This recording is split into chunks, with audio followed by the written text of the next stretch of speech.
નમસ્કાર દોસ્તો, વ્રતકથા તો તમે ઘણી સાંભળી હશે, પણ એવી વ્રતકથા એ તમે કોઈ દી નહીં સાંભળી.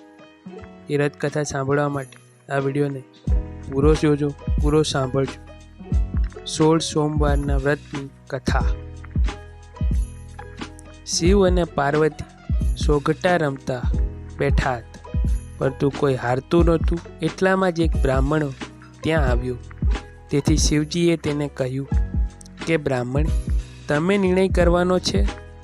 હારેલાને હાર્યો કહેજો અને જીતેલાને જીતેલો. પહેલી વખત સોગટા નાખ્યા તો બ્રાહ્મણે કહ્યું કે શિવજી જીત્યા.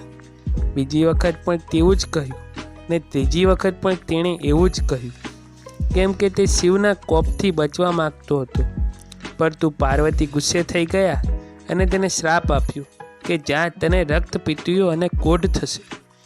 કેવી રીતે કરવા 16 સોમવાર? જોત જોતામાં તો બ્રાહ્મણના આખા શરીરે કોઢ નીકળી ગયા અને પરુ પણ વહેવા લાગ્યું. તે હિમાલય પરથી રડતો રડતો નીચે ઉતરતો હતો. ત્યારે રસ્તામાં ગાય મળી. તેને પૂછ્યું કે ક્યાં જાઓ છો તમે? તો બ્રાહ્મણે જવાબ આપ્યો કે મને માં પાર્વતીનો કોપ લાગ્યો છે, તેનું નિવારણ કરવા જાઉં છું.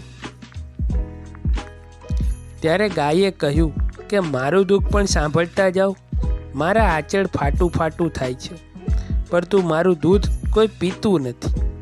વાછરડા પણ ધાવતા નથી, તો એવા કયા પાપ કર્યા છે તેનું નિવારણ પણ પૂછતા આવજો ને. ત્યારબાદ તેમણે ઘોડો મળ્યો. તેણે પણ બ્રાહ્મણની વાત સાંભળી.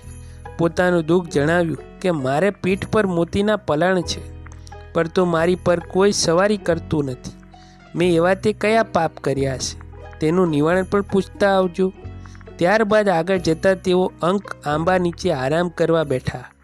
તો આંબો પણ બોલ્યો કે હે બ્રાહ્મણ, મારા સવા શેરના ફળ ખાનાર વ્યક્તિને મોતના શરણે થાય છે, તો તેનું નિવારણ પૂછતા આવજો.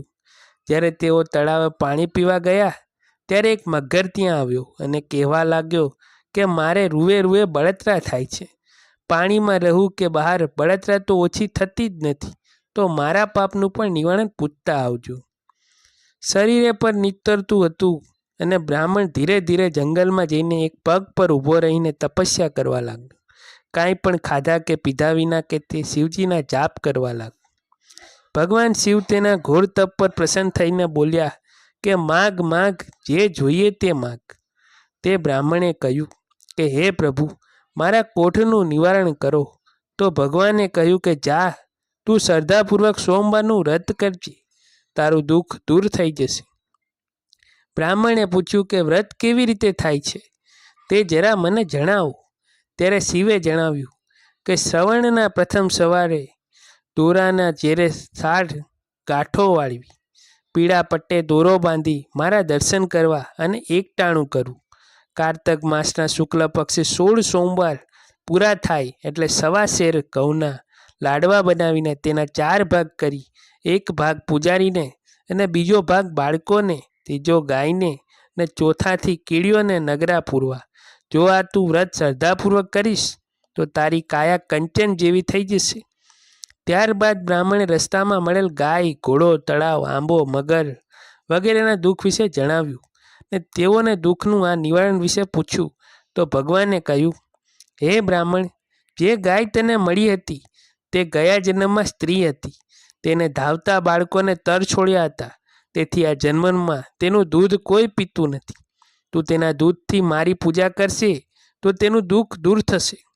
ત્યારબાદ શિવે ઘોડા વિશે જણાવતા કહ્યું કે તે ગયા જન્મમાં એક વણિક હતો. તેને ગયા જન્મમાં ઘણા લોકોને છેતરીને લૂંટ્યા હતા, તેથી આ જન્મમાં તેની આવી હાલત થઈ છે. તું મારું નામ લઈ તેની પર સવારી કરજે, એ તો તેનું દુઃખ દૂર થઈ જશે. ત્યારબાદ શિવે આંબાનું દુઃખનું નિવારણ કરતાં કહ્યું કે ગયા જન્મમાં એક કપટી કંજૂસ હતો ને તેને સાચાનું ખોટું અને ખોટાનું સાચું કરી ધન ભેગું કર્યું હતું, તેથી તેની આવી હાલત હતી. તું તેના નીચે ખાડો ખોદીશ તો તને ધનના ઘડા મળશે. તેનાથી તું પરબ બંધાવજે અને ગરીબોને દાન કરજે, તો તેના ફળ અમૃત જેવા થઈ જશે. મગર વિશે પણ જણાવ્યું કે તે ગયા જન્મમાં એક બ્રાહ્મણ હતો ને તે ખૂબ જ વિજ્ઞાન હતો, પણ તેનું કોઈને વિજ્ઞાન દાન કર્યું નહીં. તેથી તેના રૂએ રૂએ બળતરા થાય છે. તું બીલીપત્રને તેની આંખોને અડકાળીને તેને પ્રસાદ આપજે, તો તેની બળતરા શાંત થઈ જશે. બ્રાહ્મણે પાછા ફરતી વખતે બધાના પાપનું નિવારણ કર્યું. જે રીતે શિવજીએ કહ્યું હતું તેમ જ કર્યું તો તે બધાને તેમાંથી મુક્તિ મળી ગઈ.